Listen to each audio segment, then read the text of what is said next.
Hey everyone, welcome back to my channel. My name is Coach D. For those of you guys who don't know me and you are new to my channel, welcome back to my subscribers.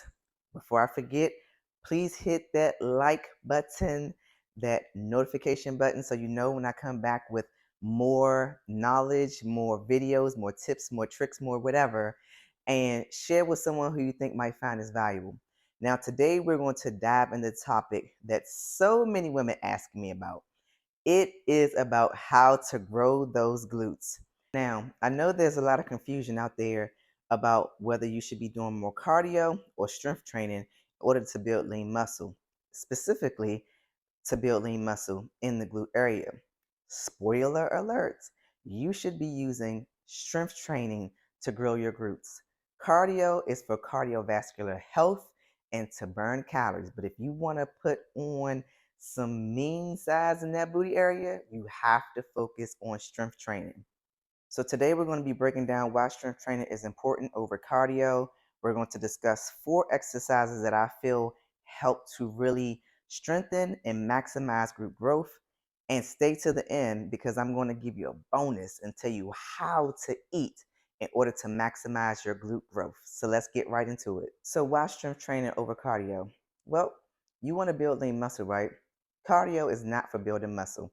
Cardio is essentially for cardiovascular health and burning calories. If you want a strong tone, lean, mean grinding machine of a booty, you have to place um, stress upon it. You have to actually get into weight bearing exercises. Weight bearing exercises are going to actually tone the muscle, work the muscle, and make it grow. Now, in order for you to do this, you have to be prioritizing and practicing progressive overload. What is progressive overload? That means placing stress on top of stress on top of stress. Sorry, I'm just playing, y'all. Progressive overload basically means that you're progressively overloading the stress that you're placing upon the muscle in order for it to grow. Progressive overload can look like one of a million things. It can look like going up in weights every set. It can look like time under tension. It could look like how many sets you're doing of a particular exercise.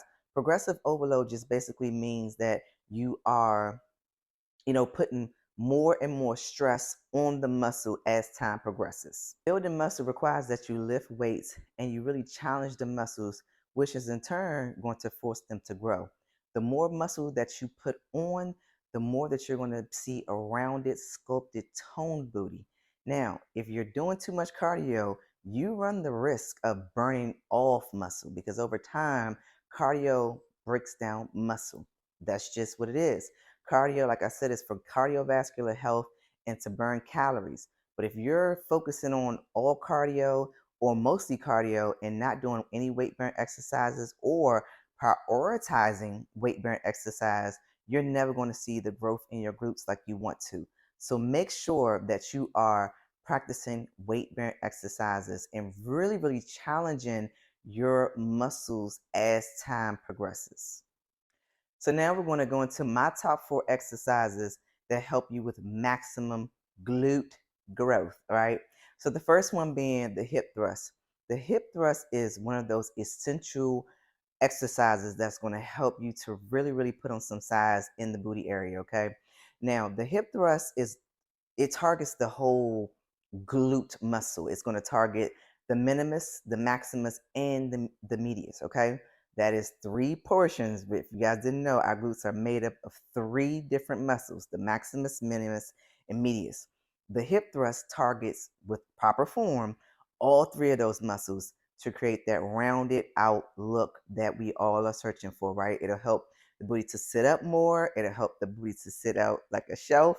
It'll help even lift your booty. So you want to make sure that you are putting the hip thrust as one of those top exercises for muscle growth within the gluteus maximus in the booty area. I mean, let me stop trying to use scientific words and just use the words in the booty area in order to maximize growth.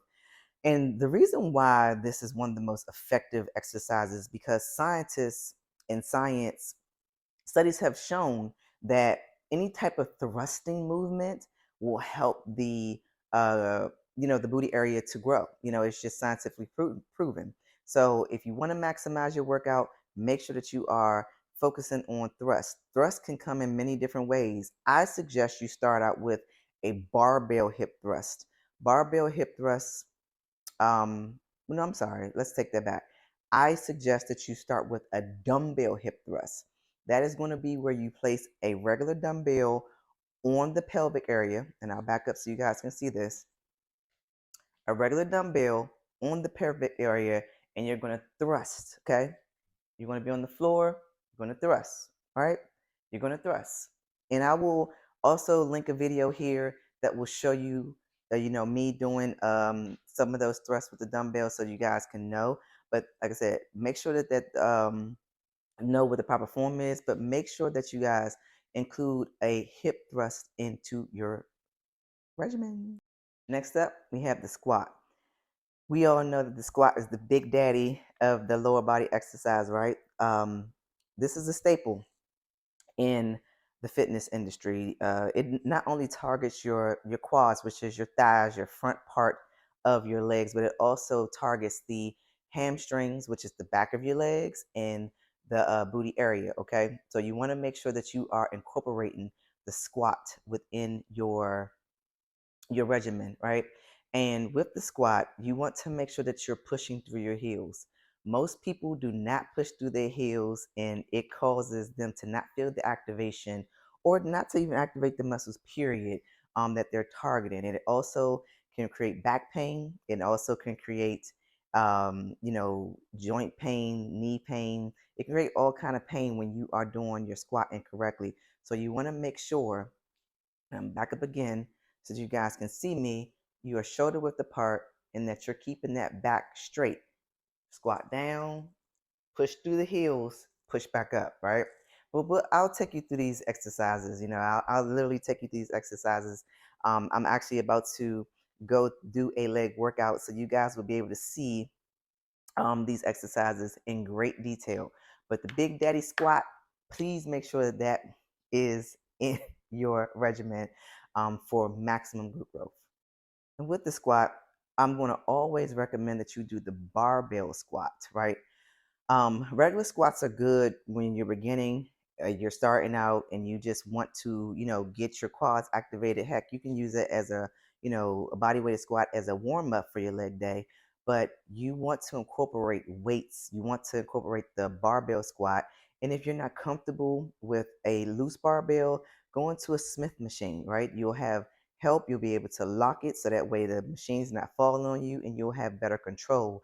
You always want to push through the heels of your feet, like I said, and you want to make sure, that you're progressively overloading. With the Smith machine, you can progressively overload more safely, and you're able to get more weight on there because the machine is going to be giving you some assistance.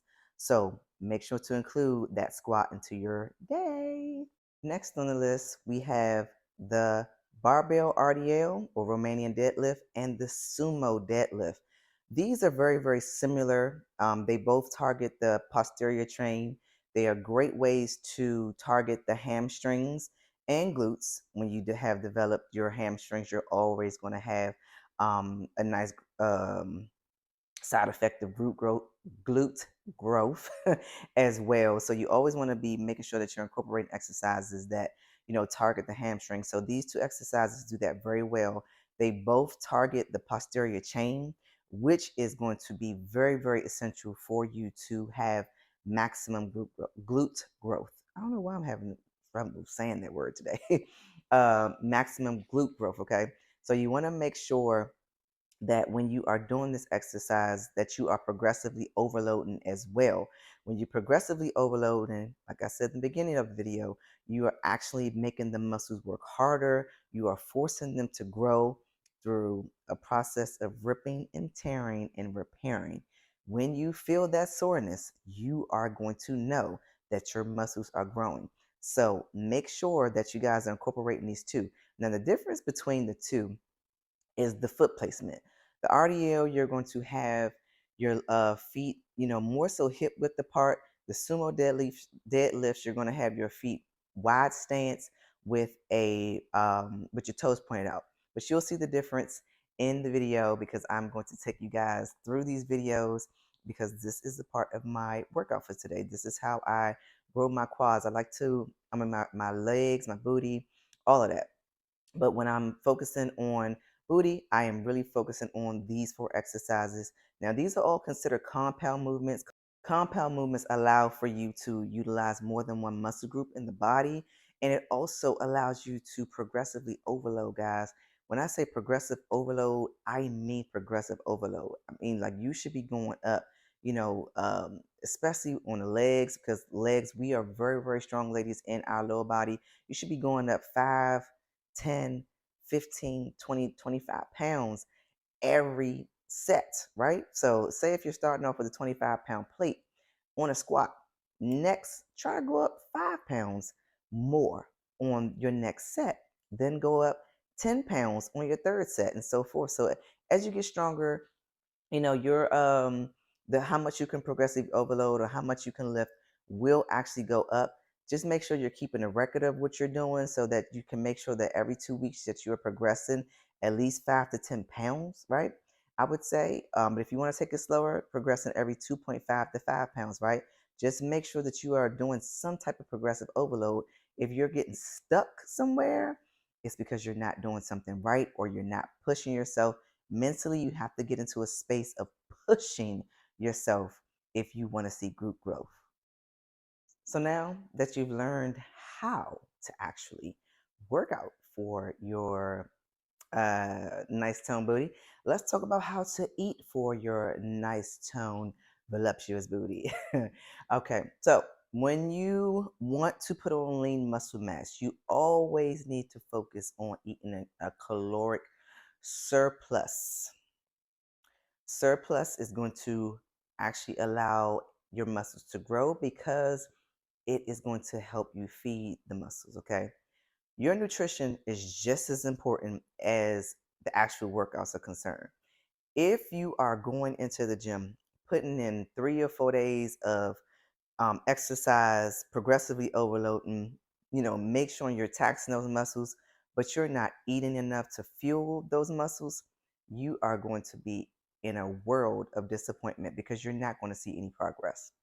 Your body has to be fueled properly in order for your muscles to grow. So, what is a caloric surplus, you might ask? Caloric surplus is when you eat slightly more than what your body needs to maintain its current weight. So, say, you might have a maintenance calorie of 1,500 calories. You might need to eat 1,750 as your calorie intake in order for you to see growth. You might have to end up at 2,000, right?